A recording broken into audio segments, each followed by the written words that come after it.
Hello students, good morning. Shivaji group of institutions की इस online class में कक्षा 10 के समस्त विद्यार्थियों का स्वागत है। बच्चों, मैं आपको गद्य पाठ ममता पढ़ा रही थी, जो कि जयशंकर प्रसाद जी द्वारा रचित बहुत ही मार्मिक और सुंदर। तो इसके पूर्व के वीडियो में आपने ममता कहानी का कुछ भाग पढ़ा था, जिसमें ये बताया गया था कि जो ममता थी वो रोहतास दुर्गपति के मंत्री चूड़ामणि की पुत्री थी। और एक दिन पठान शासक शेरशाह रोहतास दुर्ग पर आक्रमण कर देता है और उस आक्रमण में वहां के जो मंत्री हैं, ममता के पिता है चूड़ामणि, वो वीर गति को प्राप्त हो जाते हैं। तो शेरशाह के दुर्ग पर अधिकार करने के पश्चात जो ममता थी वो उस महल से, उस दुर्ग से चुपचाप निकल जाती है और ममता काशी के उत्तर में सारनाथ नाम का स्थान है, उस स्थान में जाकर के वहां पर गुप्त वंश के राजाओं के द्वारा, मौर्य वंश के राजाओं के द्वारा बनाए गए जो मठ थे, स्तूप थे, तो उन्हीं स्तूपों के जो खंडहर थे, उन खंडहरों में झोपड़ी बना करके ममता वहां रहने लगती है। एक दिन ममता ने देखा कि उसकी झोपड़ी में एक सैनिक आया हुआ है। उस सैनिक ने ममता को बताया कि वह मुगल है और ममता के झोपड़ी में शरण चाहता है, लेकिन ममता उसे शरण देने से मना कर देती है और उस सैनिक से कहती है कि जिस तरह से शेरशाह ने छल किया था और रोहतास दुर्ग पर अधिकार कर लिया था, कहीं ऐसा तो नहीं कि तुम भी मेरे साथ उसी प्रकार से छल करो। तो जब ममता ने इस प्रकार से उससे कहा तो वह सैनिक बोला, अगर तुम ऐसा सोचती हो तो फिर मैं यहाँ से चला जाता हूँ। और वह अपने मन में सोचने लगा कि ये सब भाग्य का खेल है, कि मेरे जो भाग्य में जो सुख है, दुख है, अच्छा है, बुरा है, सब भाग्य से ही मिलता है। तो आज मेरे भाग्य में यहाँ शरण पाना नहीं है, इसलिए मुझे यहाँ से चला जाना चाहिए। तो इतना भाग आपने इस कहानी का पढ़ा था। इसके बाद आगे दिया गया है कि ममता ने मन में कहा, जो ममता थी वो अपने मन में सोचने लगी कि यहाँ कौन दुर्ग है, कि पहले मैं दुर्गपति की पुत्री थी, लेकिन यहाँ पर मेरे पास कौन सा दुर्ग है, कौन से किले में मैं रहती हूँ, यही झोपड़ी ना, मेरे पास तो ये छोटी सी झोपड़ी है, जो चाहे ले, अगर इस पर भी अधिकार करना, ये मुगल सैनिक अगर अधिकार करना चाहता है तो उस झोपड़ी पर अधिकार कर ले, मुझे अपना कर्तव्य करना पड़ेगा, लेकिन मेरा जो कर्तव्य है मुझे अपने कर्तव्य का पालन करना पड़ेगा। वह बाहर चले आए और मुगल से बोली, जाओ भीतर, थके हुए भयभीत पथिक, तुम चाहे कोई हो, मैं तुम्हें आश्रय देती हूँ। तो ममता ने उस मुगल सैनिक से क्या कहा कि ममता उस अपनी झोपड़ी से बाहर निकल आई और बाहर निकलकर उस मुगल सैनिक से बोली कि जाओ तुम झोपड़ी के अंदर जाकर विश्राम करो। तो भयभीत पथिक, तुम कोई भी हो, मैं तुम्हारा परिचय यहाँ पर नहीं पूछना चाहती हूँ, लेकिन तुम मेरे पास शरण लेने आए हो, मेरी शरण में हो, इसलिए मैं तुम्हें अपनी इस झोपड़ी में आश्रय देती हूँ, शरण देती हूँ। मैं ब्राह्मण कुमारी, क्योंकि ममता का कहना है कि मैं तो ब्राह्मण की पुत्री हूँ, सब अपना धर्म छोड़ दें तो मैं भी क्यों छोड़ दूं? अगर दूसरे लोग अपने धर्म को छोड़ देते हैं तो क्या मैं अपने धर्म को छोड़ दूं? मैं अपने धर्म को क्यों छोड़ूं? मुगल ने चंद्रमा के मंद प्रकाश में वह महिमामय मुखमंडल देखा। जो मुगल था वह मुगल बादशाह कौन था? मुगल बादशाह हुमायूं था। तो जो मुगल सैनिक था उसने चंद्रमा का वहां पर हल्का प्रकाश पड़ रहा था, तो चंद्रमा के उस हल्के प्रकाश में उसका ममता का गौरवमयी जो मुखमंडल था, जो तेज से युक्त मुखमंडल था, उस मुखमंडल को सैनिक ने देखा। उसने मन ही मन नमस्कार किया और बड़े ही श्रद्धा भाव से उस सैनिक ने ममता को मन ही मन नमस्कार किया। ममता पास की टूटी हुई दीवार में चली और जो ममता थी वो उन खंडहरों के पास एक टूटी हुई दीवार थी, उस दीवार के पीछे चली गई। भीतर थके हुए पथिक ने झोपड़ी में विश्राम किया और ममता के झोपड़ी से चले जाने के पश्चात जो थका हुआ पथिक था, सैनिक था, मुगल सैनिक था, उसने झोपड़ी में विश्राम किया।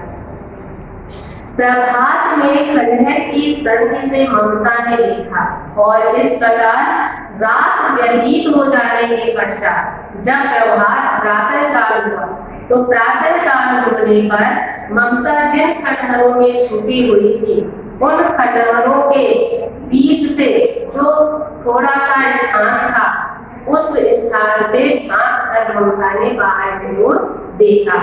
सैकड़ों अश्वारोही उस प्रांत में घूम रहे थे। उसने ममता ने क्या देखा कि सैकड़ों अश्वारोही माने जो घुड़सवार थे वो उस क्षेत्र में झोपड़ी के आसपास घूम रहे थे। वह अपनी मूर्खता पर अपने को कोसने लगा। तो जब ममता ने वहां घूमते हुए सैनिकों को देखा तो ममता अपने मन ही मन अपने को कोसने लगी, भला बुरा कहने लगी और क्या सोचने लगी कि मैंने कितना मूर्खतापूर्ण कार्य किया है कि उस मुगल सैनिक को अपनी झोपड़ी में शरण दी है। अब उस झोपड़ी से निकलकर उस पथिक ने कहा, तो जो ममता की झोपड़ी में मुगल सैनिक था वो झोपड़ी से बाहर निकला और उस मुगल सैनिक ने जोर से पुकार कर कहा, मिर्जा मैं यहाँ हूँ, मिर्जा मैं यहाँ इस झोपड़ी में हूँ। शब्द सुनते ही प्रसन्नता की चीत्कार ध्वनि से वह प्रांत गूंज उठा। तो जैसे ही उस मुगल सैनिक ने बताया कि मैं यहाँ इस झोपड़ी में हूँ तो उसका स्वर सुनते ही प्रसन्नता से भरे हुए जो तेज स्वर थे उन स्वरों से जो पूरा क्षेत्र था, पूरा प्रांत था, वो गुंजायमान हो गया। वो स्वर चारों ओर बिखर गए। ममता अधिक भयभीत हुई। तो जब ममता ने उन सैनिकों को वहां पर देखा तो ममता और अधिक भयभीत हो गई। पथिक ने कहा, वह स्त्री कहाँ है? तो वह जो मुगल सैनिक था, वह जो पथिक था, उसने दूसरे सैनिक से पूछा कि वह स्त्री जो इस झोपड़ी में रह रही थी वह स्त्री कहाँ है? उसे खोज निकालो, उसे ढूंढो, वह कहाँ पर है। ममता छिपने के लिए अधिक सचेत हुई कि जब उस मुगल सैनिक ने ममता को ढूंढने के लिए अपने सैनिक से कहा तो ममता छुपने के लिए और अधिक सचेत माने प्रयास करने लगी। वह मृग दाव में चली। ममता जो थी वो हिरणों के रहने की दाव माने जो गुफा थी उस गुफा के अंदर चली गई। दिन भर उसमें से न निकली और उस हिरणों की गुफा से वह दिन भर नहीं निकली। संध्या में जब उन लोगों के जाने का उपक्रम हुआ और इस प्रकार जब पूरा दिन व्यतीत हो गया और शाम का समय आया, जब उन सैनिकों ने वहां से जाने की उपक्रम माने तैयारी की तो ममता ने सुना, ममता ने उस हिरणों की गुफा के अंदर बैठे हुए सुना कि पथिक घोड़े पर सवार होते हुए कह रहा था कि वह जो पथिक था वो घोड़े पर सवार होते हुए अपने सैनिक से कह रहा था कि मिर्जा, उस स्त्री को मैं कुछ दे न सका कि वह जो स्त्री थी जिसने अपनी झोपड़ी में मुझे शरण दी थी, मैंने पुरस्कार रूप में उस स्त्री को कुछ नहीं दिया, उसका घर बनवा दिया। तो जब उस मुगल सैनिक ने क्या कहा कि उस स्त्री का जो घर है वो बनवा देना, क्योंकि मैंने विपत्ति में यहाँ विश्राम पाया था। क्योंकि जब मैं विपत्ति में था, दुख में था, तो उस विपत्ति के समय उस स्त्री की इस झोपड़ी में मैंने विश्राम किया था, यह स्थान भूलना नहीं। तो उस मुगल सैनिक ने क्या कहा अपने साथी से, ये जो स्थान है इस स्थान को तुम भूलना नहीं। इसके बाद वे चले, इसके बाद वो सभी सैनिक वहां से चले गए। इसके बाद दिया है कि चौसा के मुगल पठान युद्ध को बहुत दिन बीत गए कि बिहार में एक चौसा स्थान है, जगह है, वहां पर मुगल और पठानों के बीच में युद्ध हुआ था। मुगल से तात्पर्य है कि मुगल बादशाह हुमायूं और पठान शेरशाह, पठानों का जो पठान सम्राट था शेरशाह, तो हुमायूं और शेरशाह के बीच में बिहार में चौसा नामक स्थान पर युद्ध हुआ था और उस युद्ध को हुए बहुत दिन व्यतीत हो गए थे, कई वर्ष बीत चुके थे। ममता अब 70 वर्ष की वृद्धा है। ममता अब लगभग 70 वर्ष की हो चुकी है, 70 वर्ष की वृद्धा हो चुकी है। वह अपनी झोपड़ी में एक दिन पड़ी थी, तो जो ममता थी वो अपनी झोपड़ी में एक दिन लेटी हुई थी। शीतकाल का प्रभात था, सर्दी की ऋतु थी और प्रातः काल का समय था। उसका जीर्ण कंकाल खांसी से गूंज रहा था। वृद्धावस्था होने के कारण उसका जो शरीर था अत्यंत जीर्ण, अत्यंत दुर्बल हो गया था और कंकाल माने हड्डियों का ढांचा मात्र रह गया था और वहां का जो वातावरण था वो उसकी खांसी से चारों ओर गूंज रहा था। ममता की सेवा के लिए गांव की 2-3 स्त्रियां उसे घेर कर बैठी थी। तो गांव की आसपास के गांव की जो 2-3 स्त्रियां थी, वे स्त्रियां ममता की सेवा करने के लिए वहां पर बैठी हुई थी, क्योंकि वह आजीवन सबके सुख दुख की सहभागिनी रही। क्योंकि जो ममता थी, ममता के अंदर दया की भावना थी, सहयोग की भावना थी, सहानुभूति की भावना थी। यही कारण है कि जिस गांव की स्त्रियां थी, उस गांव के लोगों के जीवन में जो सुख के दुख के क्षण कभी भी आए थे, तो उन क्षणों में ममता ने उनका साथ दिया था, उनका सहयोग किया था। इसीलिए वो स्त्रियां भी आज ममता की सेवा करने के लिए वहां उपस्थित थी। ममता ने जल पीना चाहा, तो ममता ने जल पीने की अपनी इच्छा व्यक्त की। एक स्त्री ने सीपी से जल पिलाया। वहां बैठी हुई जो एक स्त्री थी, उसने ममता को सीपी की सहायता से जल पिलाया। सहसा एक अश्वारूढ़ी उसी झोपड़ी के द्वार पर दिखाई पड़ा। अचानक एक घुड़सवार उस झोपड़ी के द्वार पर दिखाई पड़ा, अर्थात एक घुड़सवार ममता की जो झोपड़ी थी उसके सामने दिखाई दिया। तो वह अपनी धुन में कहने लगा। तो जो सैनिक था, घुड़सवार था, वो कुछ सोचते हुए कहने लगा कि मिर्जा ने जो चित्र बनाकर दिया था, जो मिर्जा ने चित्र मुझे बनाकर दिया है, वह इसी जगह का होना चाहिए। उस चित्र के अनुसार वह जगह यही होनी चाहिए। वह बुढ़िया मर गई होगी कि जिस स्त्री के बारे में उन्होंने मुझे बताया था, कि बहुत समय बीत जाने के कारण वह स्त्री रद्द हो गई होगी और हो सकता है उसकी मृत्यु भी हो गई हो। अब किससे पूछूं कि एक दिन शहंशाह हुमायूं इस छप्पर के नीचे बैठे थे। तो वह सैनिक विचार करने लगा कि अब मैं किससे पूछूं, किससे पता करूं कि इस झोपड़ी में जो मुगल सैनिक ने शरण ली थी वो वास्तव में मुगल सैनिक कौन थे? शहंशाह हुमायूं थे। शहंशाह हुमायूं ने ही इस झोपड़ी के छप्पर के नीचे एक दिन विश्राम किया था, शरण ली थी। यह घटना भी तो 47 वर्ष से ऊपर की हुई और ये जो घटना घटित हुई है, इस घटना को घटे हुए लगभग 47 वर्ष से भी अधिक का समय हो गया है। ममता ने अपने विकल कानों से सुना तो ममता अत्यंत व्याकुल थी, दुखी थी, लेकिन ममता ने अपने कानों से सुना।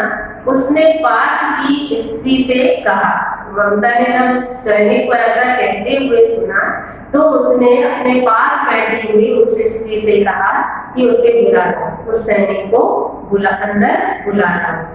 अश्वारोही पास आया। इस प्रकार से वह घुड़सवार ममता के पास आया। ममता ने रुक रुक कर कहा, ममता अत्यधिक बीमार थी, इसीलिए रुक रुक कर बड़े धीरे धीरे ममता ने कहना प्रारंभ किया। तो ममता ने उस सैनिक को क्या बताया कि मैं नहीं जानती कि वह शहंशाह था, कि मुझे इस बात की जानकारी नहीं है, मुझे ये पता नहीं कि वह शहंशाह था या साधारण मुगल या फिर कोई साधारण मुगल सैनिक था, पर एक दिन इसी झोपड़ी के नीचे वह रहा। लेकिन मैं जिस झोपड़ी में, इसी झोपड़ी में वह मुगल सैनिक एक दिन रहा था, उसने शरण ली थी। मैंने सुना था कि वह मेरा घर बनवाने की आज्ञा दे चुका था और मैंने यह भी सुना था कि वह जो मुगल सैनिक था जिसने मेरी झोपड़ी में शरण पाई थी, तो उसने अपने सैनिक को आज्ञा दी थी कि वो मेरा घर बनवाए। मैं आजीवन अपनी झोपड़ी के खोदे जाने के डर से भयभीत रही। ममता क्या कहती है कि मैं जीवन भर डरती रही, भयभीत बनी रही कि कहीं मेरी ये जो झोपड़ी है इसे खोद न दिया जाए, तोड़ न दिया जाए। भगवान ने सुन लिया, लेकिन भगवान ने मेरी विनती सुन ली है। मैं आज इसे छोड़े जाती हूँ। आज मैं अपनी इस झोपड़ी को छोड़कर जा रही हूँ। तो इसका मकान बनवाओ या महल। अब इस झोपड़ी को तोड़कर तुम यहाँ मकान बनवाओ या फिर विशाल महल बनवाओ। मैं अपने चिर विश्राम गृह में जाती हूँ। मैं चिर आराम गृह में अब जा रही हूँ। ममता का कहने का तात्पर्य है कि अब मेरी स्थिति यह है कि मेरी अब मृत्यु होने वाली है और अब मैं इस झोपड़ी को छोड़कर जा रही हूँ। अब मुझे इस झोपड़ी का जाने का कोई भय नहीं है। इस झोपड़ी को तोड़कर चाहे तुम यहाँ अपना मकान बनवाओ या फिर महल बनवाओ। वह अश्वारोही अवाक खड़ा था। वह जो घुड़सवार था वो आश्चर्यचकित होकर वहां खड़ा था। बुढ़िया के प्राण पक्षी आनंद में उड़ गए थे। इतना बताने के पश्चात जो वृद्धा ममता थी उसकी जीवन लीला वहीं पर समाप्त हो गई थी। वहां एक अष्टकोण मंदिर बना। ममता के मरने के बाद, उसकी मृत्यु के बाद वहां एक अष्टकोण मंदिर बनवाया गया और उस पर शिलालेख लगाया गया और उस मंदिर पर एक शिलालेख लगाया गया। सातों देश के नरेश हुमायूं ने एक दिन यहाँ विश्राम किया था। उस शिलालेख में क्या लिखा गया कि सातों देश के जो सम्राट हुमायूं थे उन्होंने यहाँ पर इस स्थान पर एक दिन विश्राम किया था। उसके पुत्र अकबर ने उसकी स्मृति में यहाँ गगनचुंबी मंदिर बनवाया। तो हुमायूं का जो पुत्र था अकबर ने अपने पिता हुमायूं की याद में उसी स्थान पर एक अत्यंत विशाल मंदिर का निर्माण करवाया था, पर उसमें ममता का कहीं नाम नहीं था। लेकिन उस मंदिर में ममता का कोई नाम नहीं था। तो बच्चों, ये कहानी आज पूर्ण हो गई है। तो अब इसमें प्रश्नोत्तर के लिए मैं गद्यांश बताऊंगी, तो उसमें आपको प्रश्नोत्तर करने हैं। तो इसमें गद्यांश दिया गया है,